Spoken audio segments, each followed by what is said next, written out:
En direct avec Jérôme Garraud qui rentre de Biélorussie où il a réalisé un grand reportage. Jérôme Garraud, bonsoir. Est-ce que les Biélorusses sont conscients d'être le vassal de la Russie ? Bonsoir. Alors ils sont très fiers de leur identité biélorusse. Déjà, ils ne veulent surtout pas être confondus avec les Russes. Et c'est vrai qu'aujourd'hui, on a cette vassalisation qui devient de plus en plus importante, surtout depuis 2020. Et depuis 2022, jusqu'à très récemment, Alexandre Loukachenko lui-même essayait un petit peu de souffler le chaud et le froid. Tantôt, il se rapprochait de Moscou, tantôt des pays européens, parfois en critiquant d'ailleurs de manière assez violente la Russie et Vladimir Poutine. Mais là, depuis 2020, c'est très clair que le poids, la main de Moscou s'affermit de plus en plus sur la Biélorussie. Et même si les Biélorusses se sentent peut-être un peu plus proches culturellement et géographiquement de l'Europe. On voit par exemple, vous le verrez dans le reportage qu'on a tourné, un produit sur 2 dans les magasins est russe. Les armes nucléaires russes sont stockées en Biélorussie par exemple.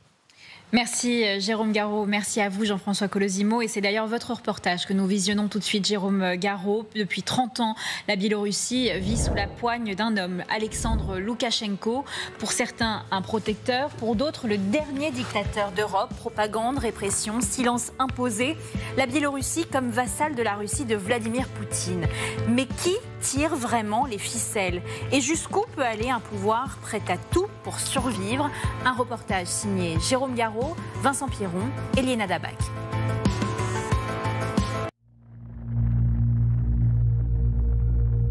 Ces bois ont plus de 10 000 ans. Aux confins de la Biélorussie, nous roulons dans l'une des toutes dernières forêts primaires du continent européen. C'est dans les profondeurs de ces bois qu'a été décidée la dislocation de l'Union soviétique il y a 34 ans. Notre guide Vyacheslav nous montre l'hôtel où se sont arrêtés les 3 présidents biélorusses, ukrainiens et russes. Le 8 décembre 1991.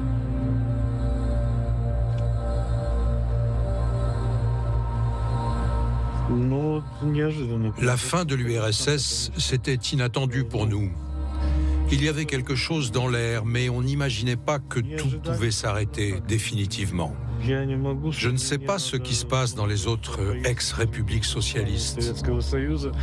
Mais on dit qu'ici, en Biélorussie, on a gardé intact le meilleur de l'Union soviétique. On a peut-être l'impression que la Biélorussie est une réserve de soviétiques. Et là, on est dans la forêt classée de Belojev. On est un peu comme une réserve à l'intérieur d'une réserve.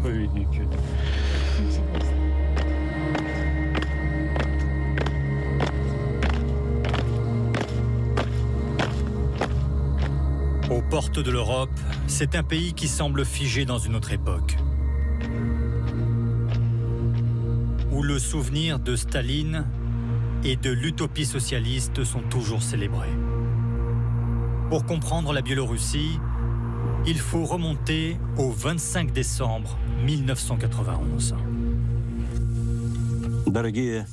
Chers compatriotes, concitoyens, en raison de la situation qui s'est créée avec la formation de la communauté des États indépendants, je mets fin à mes fonctions de président de l'URSS. À Moscou, le drapeau rouge descend du sommet du Kremlin pour la dernière fois.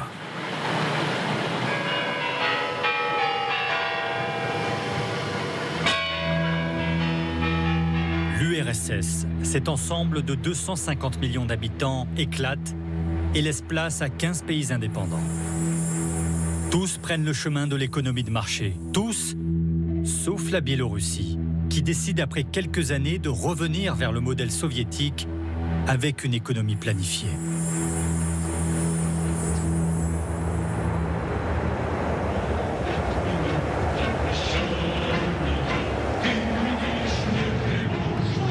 Nous voici à Minsk, dessiné avec son architecture stalinienne.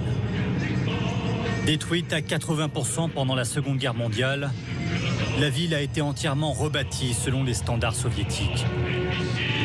Style brutaliste et large boulevard. Les publicités sont limitées dans la rue, les affiches patriotiques omniprésentes.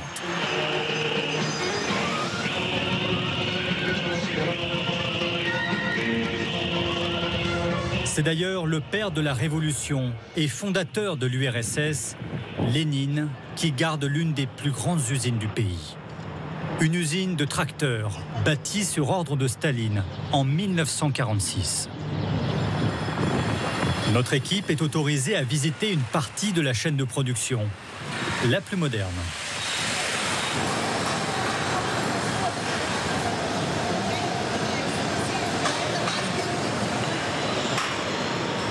En général, on dit que notre usine est la fierté nationale de la Biélorussie.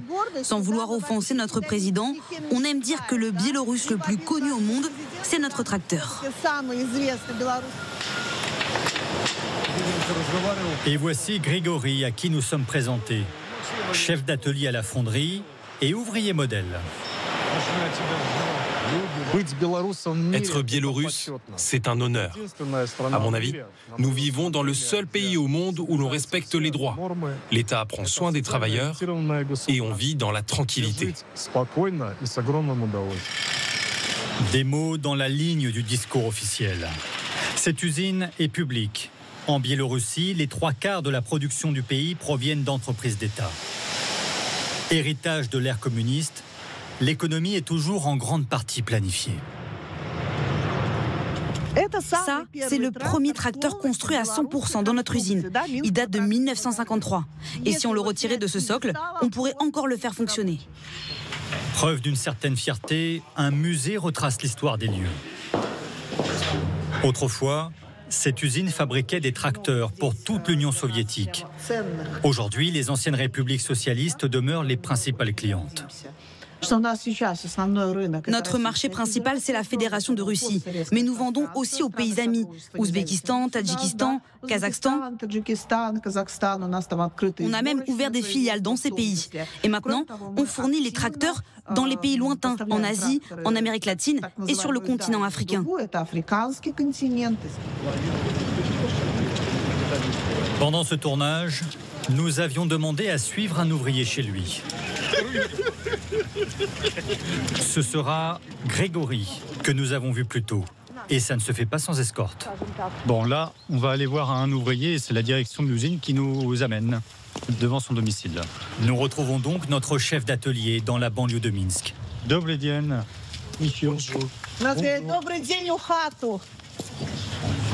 Coucou. Coucou. Здравствуйте. Coucou. Coucou. Coucou. Галюшка, Иди встречай, пап. Давай. иди. Стесняюсь. Elle est timide. Entrez. Проходите. Проходи. 3 générations sous le même toit. Pour les grands-parents, c'est après-midi télé. Ça, c'est une émission sur les procès reconstitués. C'est une émission russe, non? Oui, c'est russe. Ah, et ça vous plaît? Oui, c'est plus dynamique que notre télé biélorusse. Il y a une grande différence entre les deux? Oui, il y a beaucoup plus de politique à la télé biélorusse.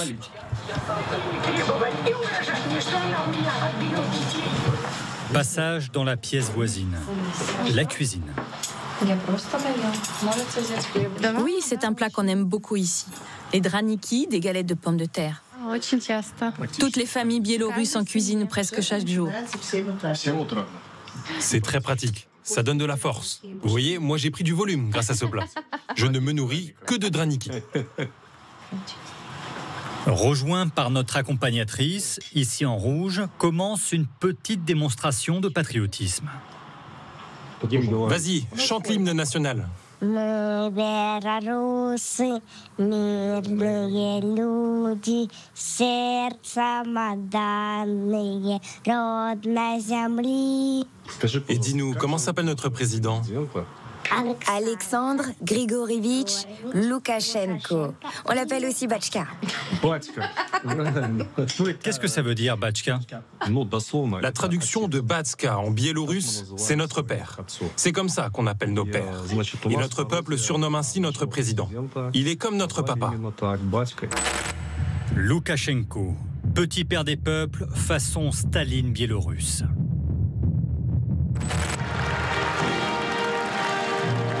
Au pouvoir depuis 31 ans, il a réprimé et supprimé toute opposition dans son pays, qu'il dirige d'une main de fer. Le KGB, qui n'a jamais changé de nom en Biélorussie, impose une surveillance constante de la société. Déjà brutal, le pouvoir se raidit encore davantage en 2020 lorsque des dizaines de milliers de Biélorusses descendent dans la rue pour contester la réélection d'Alexandre Loukachenko.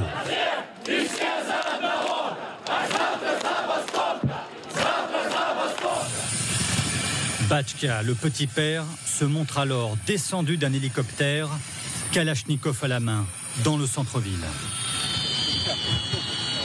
Message limpide.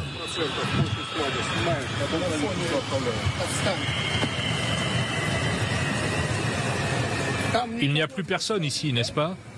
L'Union européenne impose des sanctions en espérant faire plier le président biélorusse. Mais il tient bon, soutenu par Vladimir Poutine. Les deux hommes se rapprochent, au point de voir le territoire biélorusse être utilisé par Moscou pour lancer l'invasion de l'Ukraine. Chars, hélicoptères. Voici les mouvements de troupes russes capturées par les satellites américains en février 2022. Un an plus tard, Vladimir Poutine fait transférer des ogives nucléaires en Biélorussie.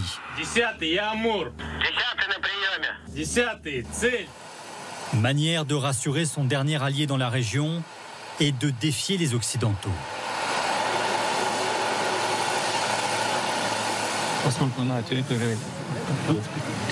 Des armes nucléaires étant maintenant stationnées sur le territoire biélorusse, nous avons invité nos amis et alliés à participer à des exercices.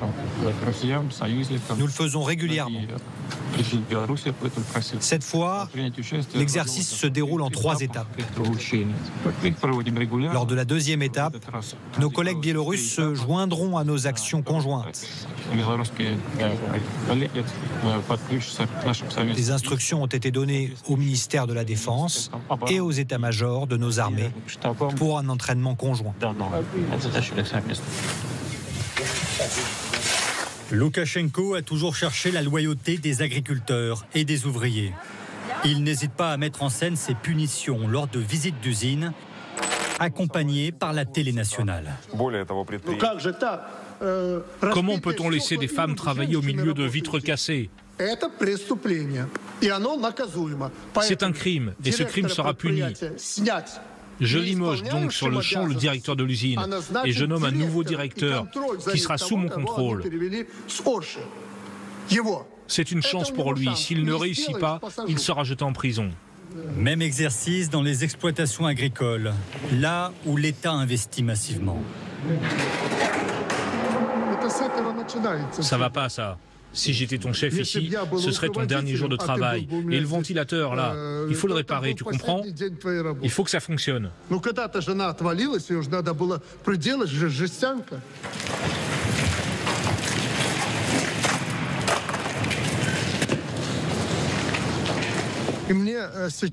Ce soir, j'aurai une liste sur mon bureau avec les noms de tous ceux qui m'ont accompagné ici. Ancien membre du Parti communiste, Loukachenko a gardé le modèle soviétique pour piloter la Biélorussie. Exemple le plus frappant, les fermes collectives, ce qu'on appelait kolkhozes du temps de l'URSS.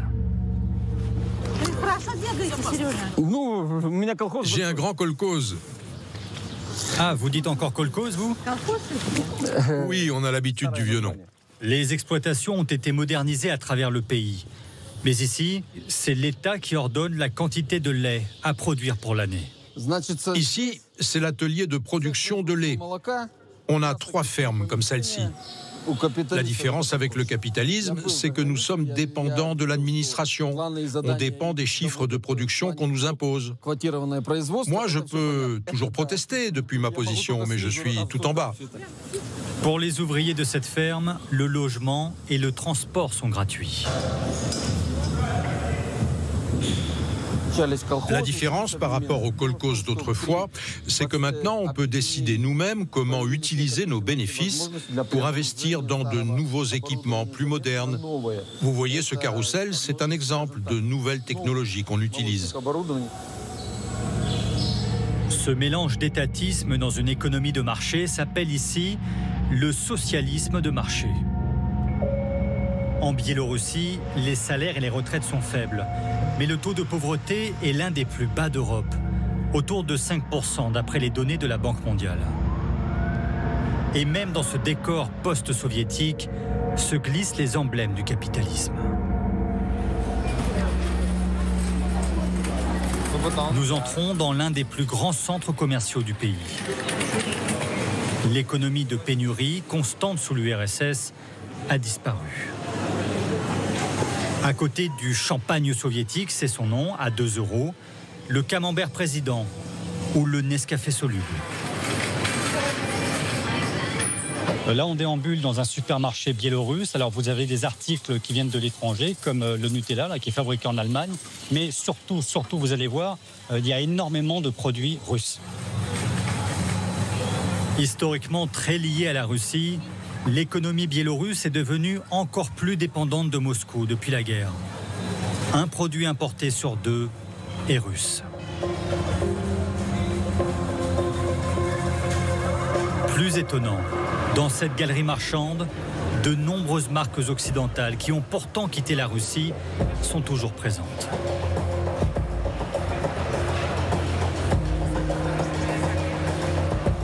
C'est tout le paradoxe de ce pays qui attire les touristes russes. État dirigiste, mais ouvert aux marques étrangères. La Biélorussie est aussi réputée pour ses nombreux casinos, alors que les jeux de hasard sont interdits en Russie.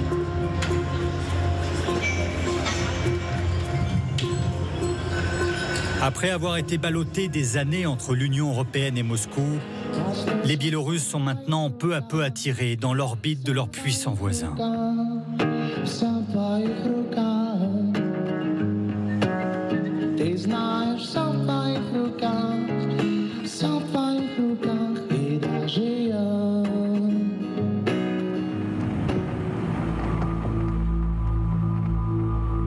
La Biélorussie partage une histoire commune avec la Russie. Envahi par l'Allemagne en 1941, le pays a perdu un quart de sa population pendant la guerre, plus de 5000 villages rasés. Histoire commémorée dans le parc Staline, dans les environs de Minsk. Retire le casque, ça fait partie de l'exercice. Tu dois entendre le son de l'arme. Mais je veux protéger mes oreilles. Allez, écoute ton père.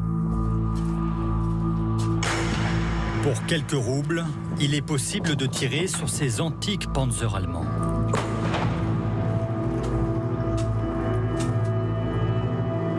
Vous voyez, c'est marqué sur cette arme. 1942. Les gens adorent ça. Ce sont des fusils authentiques. Les enfants s'amusent et les adultes aussi. Il y a toujours des gens qui viennent essayer, surtout en été. Entre parcs d'attractions et musées militaires, ces fortifications sont aussi une classe à ciel ouvert pour les écoles de la région.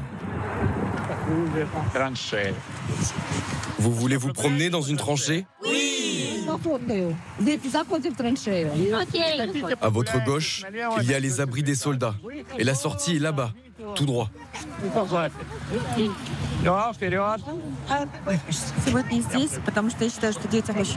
Nous sommes venus ici aujourd'hui parce que je pense que les enfants doivent connaître l'histoire de leur patrie, la Biélorussie.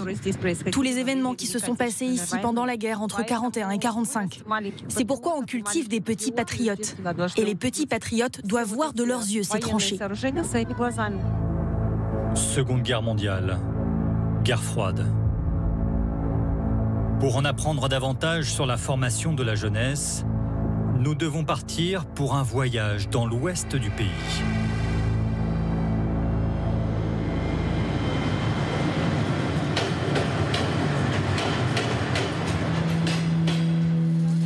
Gare de Minsk. Notre équipe prend la direction de la frontière avec l'Union européenne.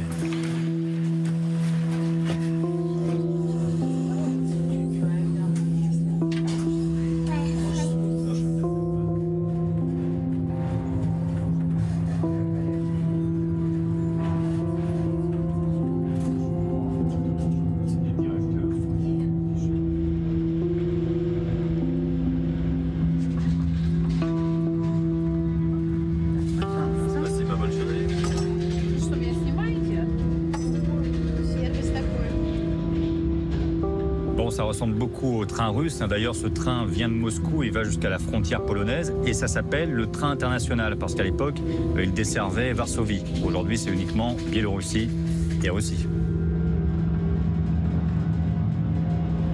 Rendez-vous dans cet ancien fort. Pendant la Seconde Guerre mondiale, la garnison a farouchement résisté à l'invasion allemande. Et nous découvrons qu'une équipe de télévision française en Biélorussie, c'est assez exotique. Bon, là, on vient d'arriver dans le centre patriotique. On a un petit comité d'accueil et toute la presse locale est là. Bon, on a vraiment l'impression d'être des hommes politiques importants. 20 minutes d'interview sur la France ou notre séjour ici. Puis notre tournage peut commencer.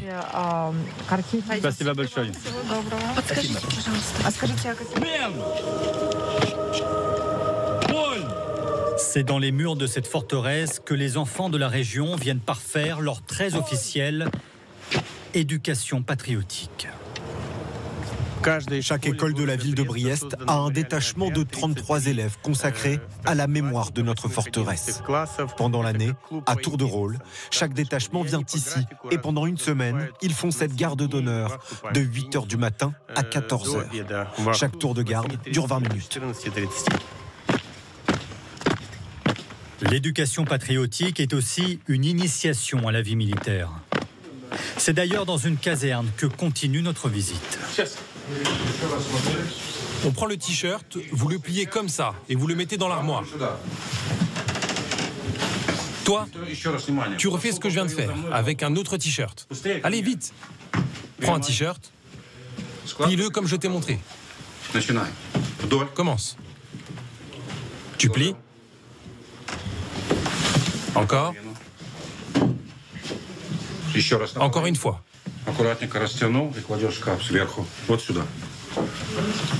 Et voilà, mets-le là. Vous voyez comment faire correctement. On va prendre le suivant.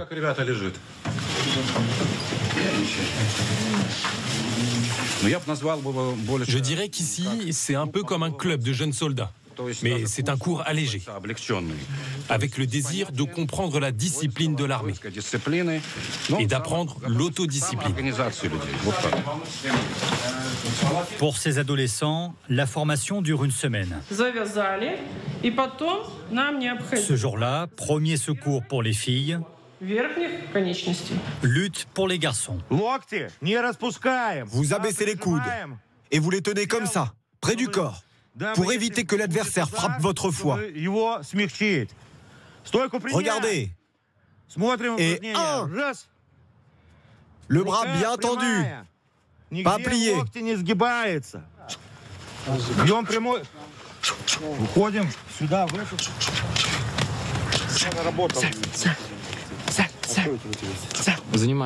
J'ai rejoint ce club patriotique il y a 2 ans. Ensuite, j'aimerais entrer à l'école des gardes-frontières. Ça m'intéresse beaucoup. Mais ce programme ne concerne pas que la carrière militaire. En parallèle, toutes les écoles de Biélorussie ont un superviseur de l'éducation patriotique. Et cet apprentissage idéologique commence très tôt. Notre programme d'éducation patriotique permanent concerne les enfants dès l'âge de 3 ans à la crèche, puis à l'école primaire et jusqu'à l'université. C'est important pour nous d'éveiller chez les enfants leur amour pour la patrie, de leur apprendre la discipline et les valeurs morales.